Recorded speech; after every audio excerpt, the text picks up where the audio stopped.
Hello, hello everyone, and welcome back to my channel. I am Molinda Jae, and of course, I'm back with another review of the Belle Collective Season 2, Episode 8. So, without further ado, let's get into it. So, we start off with Akeisha, Marie, and Letitia meeting at a restaurant, one of the local restaurants, to, of course, discuss the sistervention, especially when it comes to Tambra um saying to the ladies, watch what you say or do around Akeisha because she can be shady sometimes. However, in reality, it seems like it's the on the flip side because she had told the ladies what she got an impression out of Akeisha, and which Akeisha, she seems like the type that will just give it to you straight, and she don't have to go behind somebody back and say anything. That's what I'm getting. I don't know, but y'all leave your comments down below on that end. Also, Marie mentions that her mom had relapsed and she's not living with her anymore, which is very unfortunate because when it comes to situations like that, you really try to do what not only what is best for the person that is in that situation, but it just puts a whole nother perspective. Like, you just never know if that person is just going to stay on a straight and narrow, and or relapse. And dealing with addiction, that is a heavy thing to get over.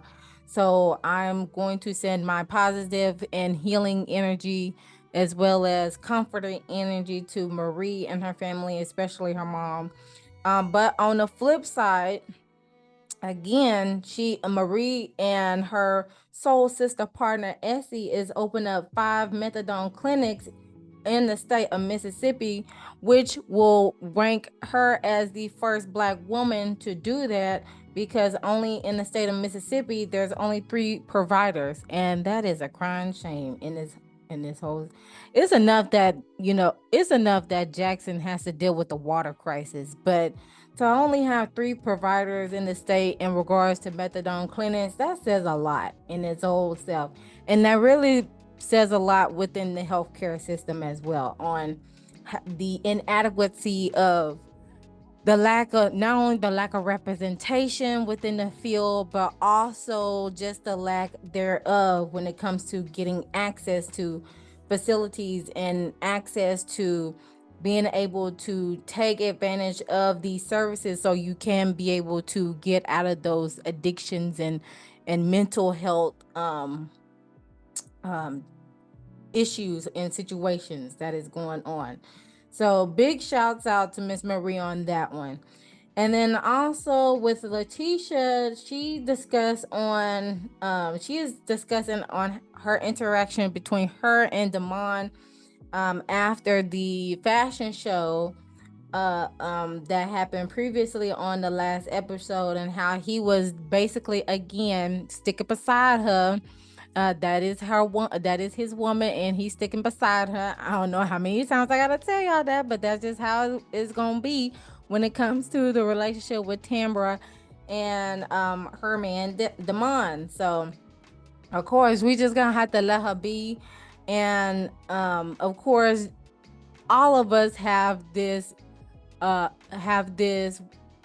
where, and I tend to do this as well, not only with myself but also with my friends or my close associates. But I've grown to let that person find out for themselves with hardcore facts, and then just later on be that person there beside them to catch them, or to provide open communication, leaving the door open, as well as having a non-judgmental zone, and just letting the person express how they felt whenever they endured the facts that has been revealed, or the secrets that have been revealed, and just basically just be there for that person. when they go through or they're going through that vulnerable situation, because you don't want to just make fun of the person and just say, I told you so, I told you so. Just let that person find out for themselves, and then just be that person when they need somebody to lean on. Okay. So that's what I got from that little segment there. On to the portion, and then after Letitia discussed that with amongst the ladies, it kind of just swindles to again Tambra and Damon going out on a date at Monty's Steak and Seafood, and they're discussing the conversation in regards to the decorator. Tambra didn't call the girl the decorator, which she does decorate. She is an event planner. She is an interior decorator as well, which they make money now. Okay. Let's not down the career, because you always need good decor in wherever you are at, whether you're at home or your office or at an event.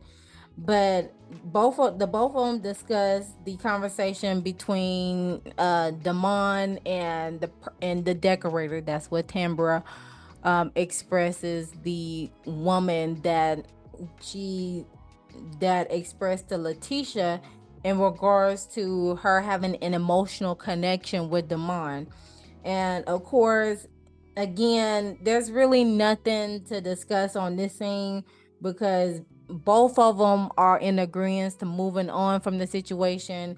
However, what was alerting to my eyes is that he wants to move in with Tambra, and but but she ain't got no ring on her finger. And at the same time, they're getting intimate as the doctor prescribed them to do when it comes to her wanting to have a baby and stuff like that. But at the same time, I agree with Tambra.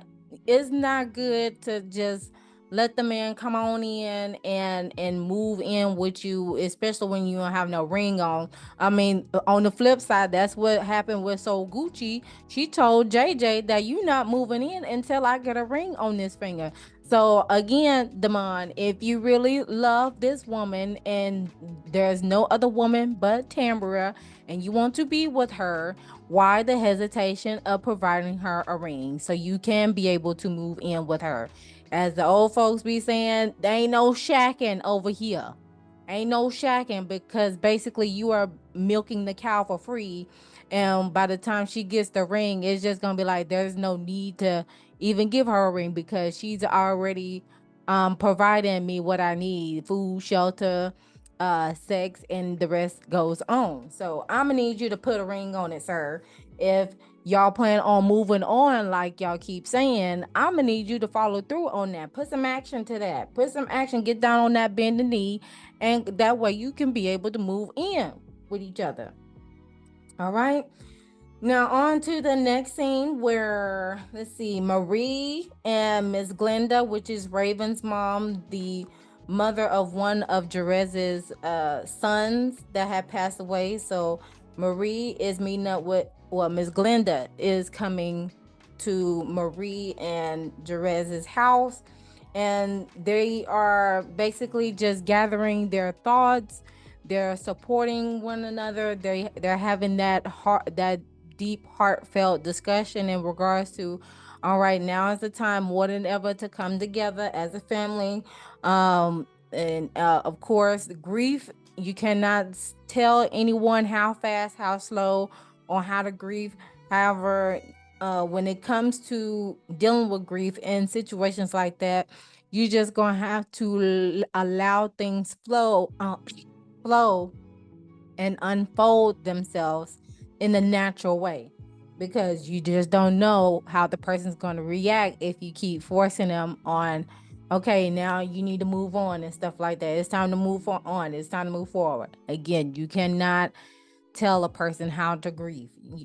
Allow that to unfold at the same in a natural state or form. I do like the fact that grief does bring people together, but it can also break families, like in the worst case scenarios. But within this instance, they are definitely putting all hands on deck. And of course, Jerez, he is making adjustments so he can be able to be more present. Not that he wasn't present before in that capacity, but he's making those sacrifices to be able to be more present in his kid's life, especially Zane, due to the fact that he lost his mother and the fact that he's taking online courses, and Marie thinks it's time for him to go ahead and merge himself back onto campus because um and in that instance, when she said that of wanting Jerez wanting to move back on campus, it's just to surround himself with people to stay on the social standpoint, being able to interact with people and not necessarily have to be in isolation. That's the thing that I believe that is the thing that she is wanting to avoid, is for him to be so isolated and comfortable doing classes online, instead of just, he could do both of them online and in school and on campus, to where he is able to still socialize in whatever shape or form, and then be able to navigate in the flexibility of taking care of the children as well as taking care of himself, and doing the responsible things as an adult. So um yeah, I had seen some comments about, why not go to a community college instead, or or a nearby school, whatever the case may be. However, I was getting what she was saying at that point. It was more so of okay, now it's time for you to go on back on campus so you can be able to go back and socialize in the best way, shape, or form. It's no rush, but I don't want you to be isolated to where you feel like you're being all in your head. So I believe that's what Marie was talking about. That now is the time to go back on campus, and you spent enough time doing your classwork online. And in some instance, it is better for kids to do classes in school than online, because um for especially for college, and in definitely in specific courses, like if it's mathematical courses, I prefer in person. So, I don't know about y'all, but I prefer in person, because you'll be able to interact with the teacher, and be able to ask questions a little bit faster compared to online. It's the chances of contacting the teachers like slim to none, because of course they're dealing with different a whole bunch of other students. So yeah, shouts out to him for making those adjustments. And that the flip side of what happened with the panorama when it comes to schooling, it forced the institutions, it forced the schools to be more flexible with the students in regards to their learning and their personal lives, because of course the end of the goal is to graduate. But if you're not providing enough flexibility within your school, there's really no need to attend your school at this point. So again, I'm giving y'all a fair warning out there to all those institutions, those 4-year college, those, because community college, I still say this, and I stand 10 toes on it. For all the students out there, if you're unsure on where you want to go in college, or you unsure on what you want to do, go for general studies or liberal arts, as well as just go to a community college. It's really not that bad. They're able to be more flexible than a 4-year university, and you still have the flexibility on whether you want to get a job or not, as well as your social life, and you still will be able to interact with folks at a 4-year university. um Again, the flexibility, it matters at this point. So that's just my 2 cents on that.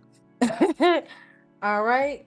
So on to the next scene where we're at So Gucci and the family. And this is with So Gucci's daughter D. She is 8.5 months pregnant and is a sipping C along with her boyfriend Zay. Latrice, she comes later on in, well, she comes in like mid to the later part of the sip and see. But of course, when Latrice comes, I always be like, yes, girl, yes. um, so out of this scene, it was it was cute. The highlight for this scene was D receiving her MILF car, as she would say.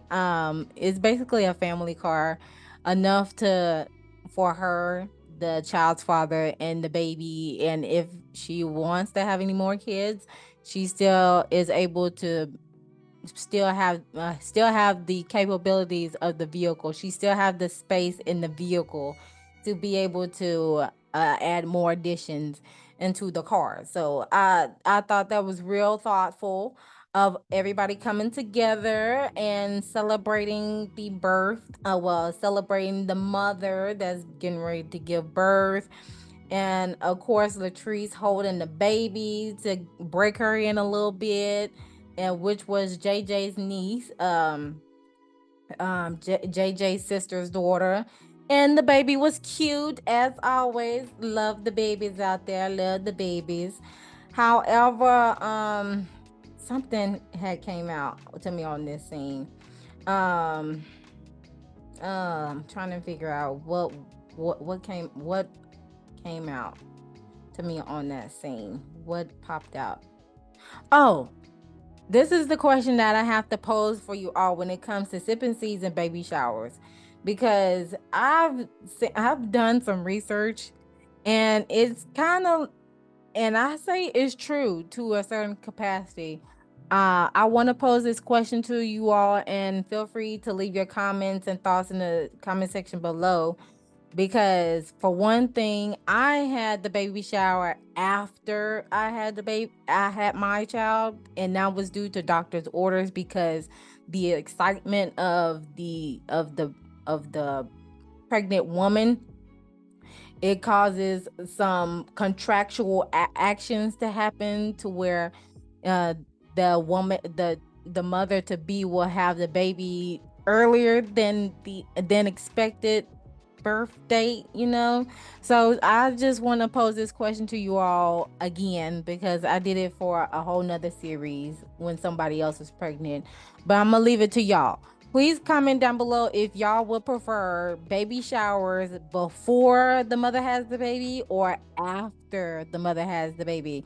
Because I kid you not, I believe having a baby shower after having a kid is the best thing ever. One, I don't have to deal with no contractions. Two, the baby is already out, so people can, focus their attention on the kid, and I can focus my attention on the food and the drink.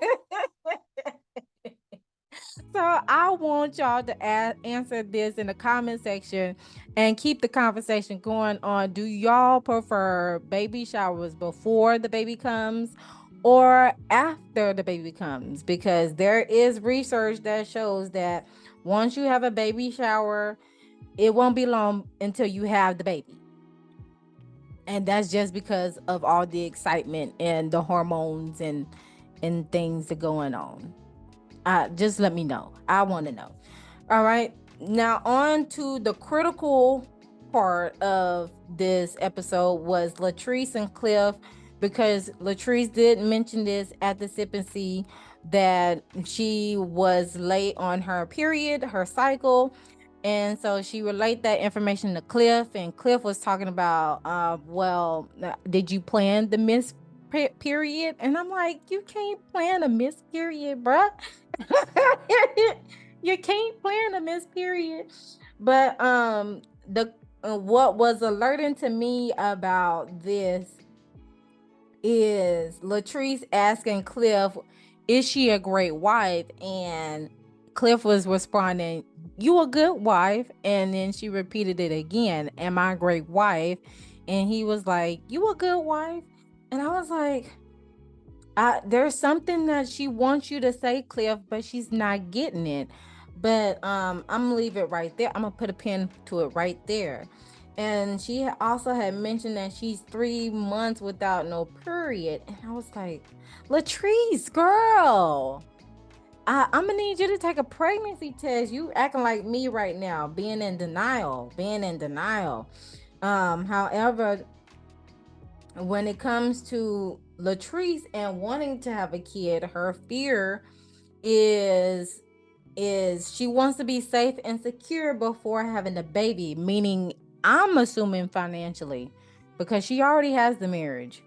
But I'm assuming if whenever she has the kid, will she still be able to have the finances available or have the financial capabilities to still care for a child and raise a child, because there is a lot of money to pour in when it comes to a child. However, Cliff, he's like, well, I act off instinct, and when I feel like you're ready to have a kid, you ready to have a kid.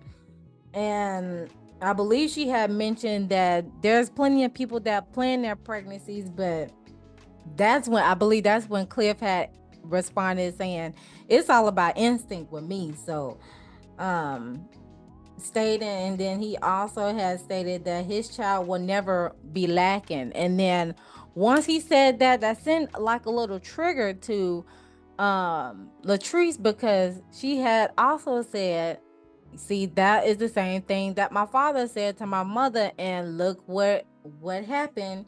He's not with her, he left.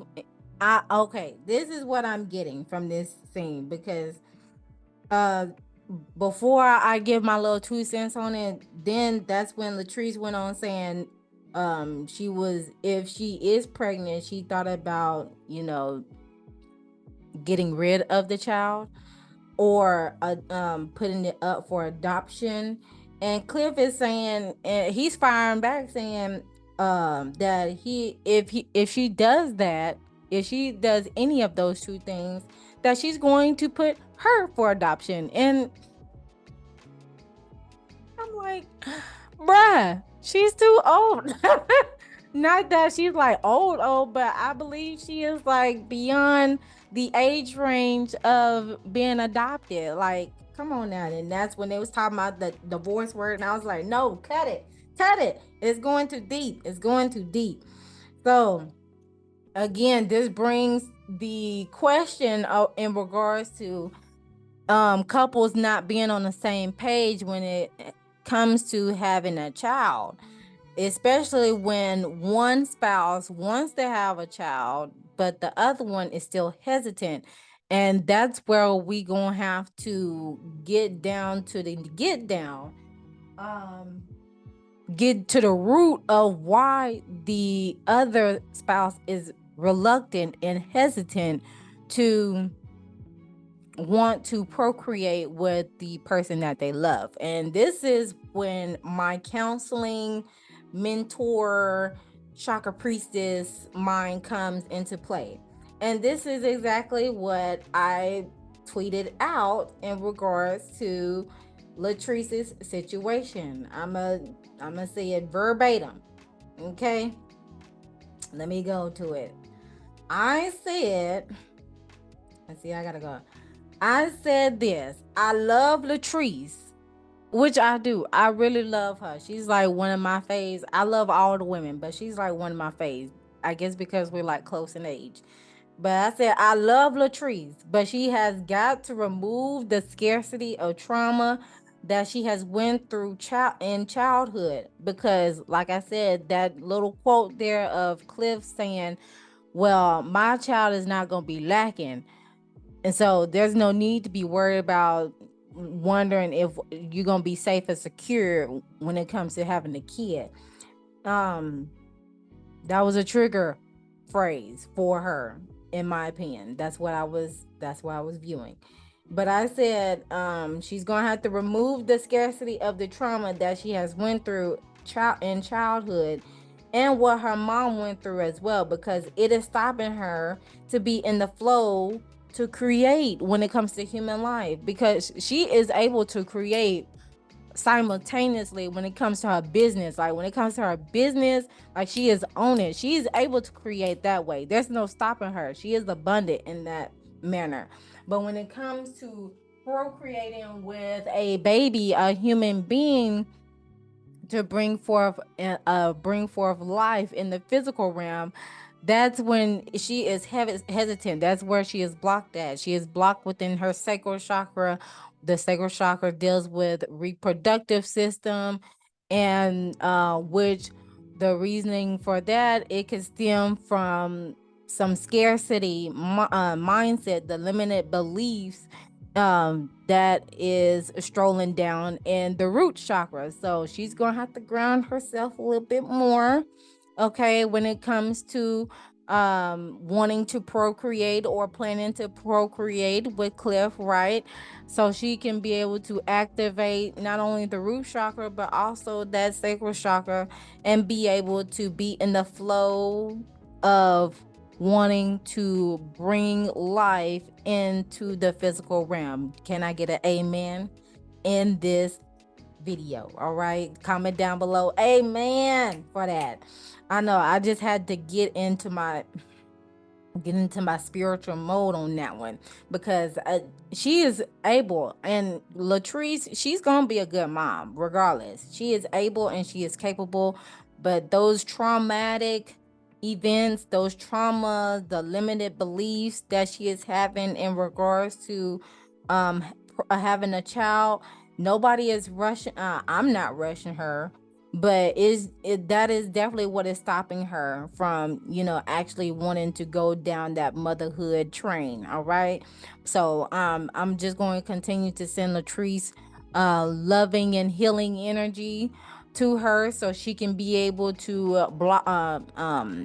get rid of those blockages in those realms, so she can be able to be in that flow of yes to create that baby. All right, and that's only on your time.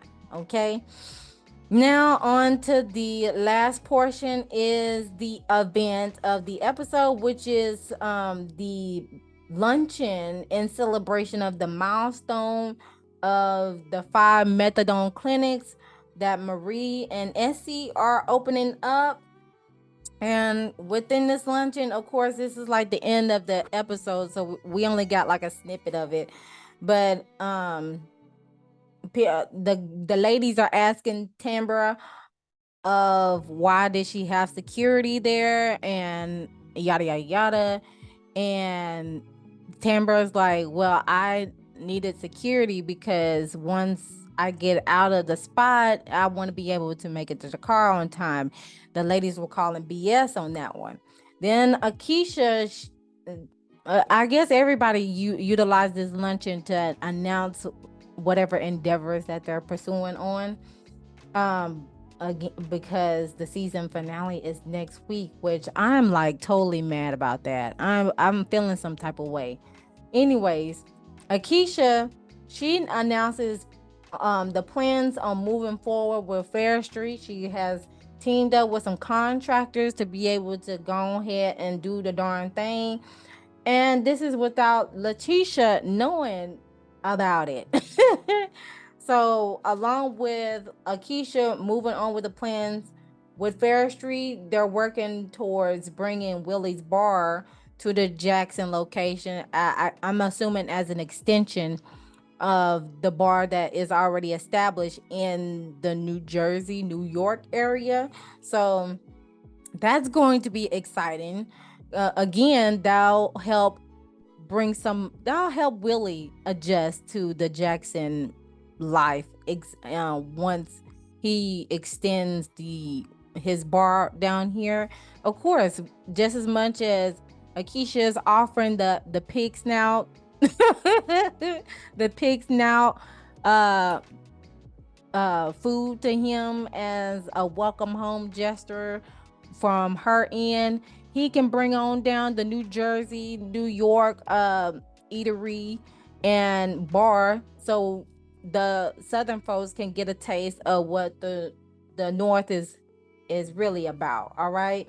And then that's when Marie also brings Glenda, which is Raven's mom, and she's introducing her to the group, and she wanted her to feel acquainted and not necessarily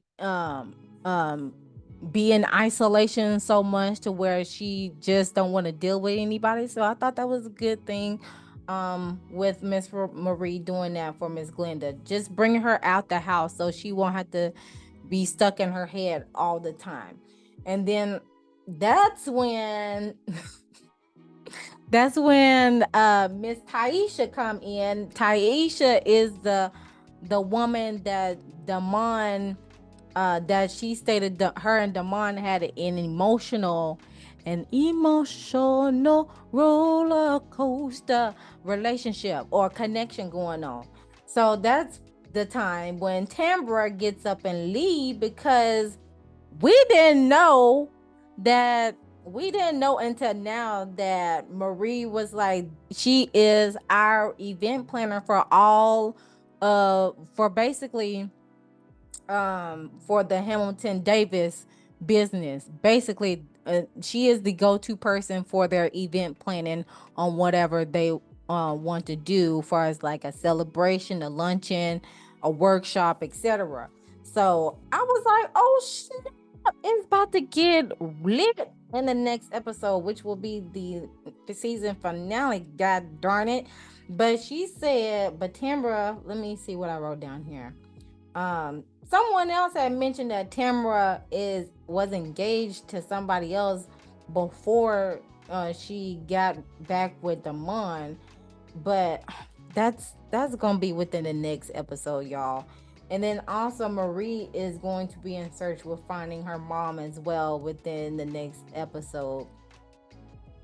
But that's how the episode ended, y'all.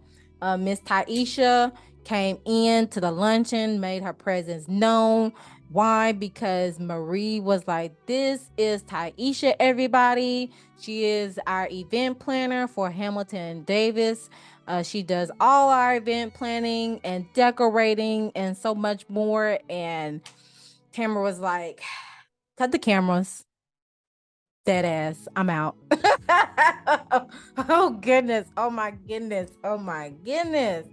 She was like, I'm out. I love you. And I love you, Tambra. I love you, girl. But she was not having it. She's like, I'm not going and I'm not she had a Mariah moment. I'm not finna get off my chariot to throw tomatoes with you, sweetheart, type of moment.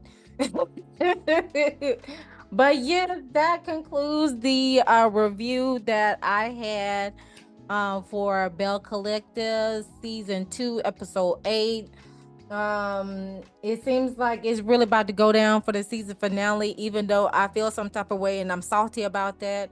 Hopefully they will get more episodes next season, Carlos. But other than that, I thank you all for tuning in to this episode. Feel free to leave your comments, your opinions, your thoughts in the comment section down below, and continue the conversation in regards to the questions that I asked, far as, do you prefer a baby shower before the baby is here or after the baby is here, as well as what are your thoughts about the situation between spouses,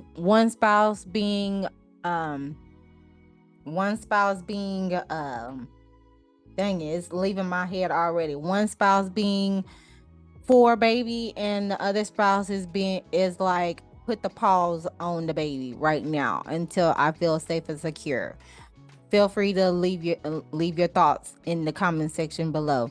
But other than that, go ahead and like the video if you haven't done so already. Subscribe to the YouTube channel, and don't forget to hit that notification bell so you know the next time I upload a video. And always remember to love thyself, know thyself, soothe thyself, so you can heal thyself. And I'll see you guys in the next video. Bye.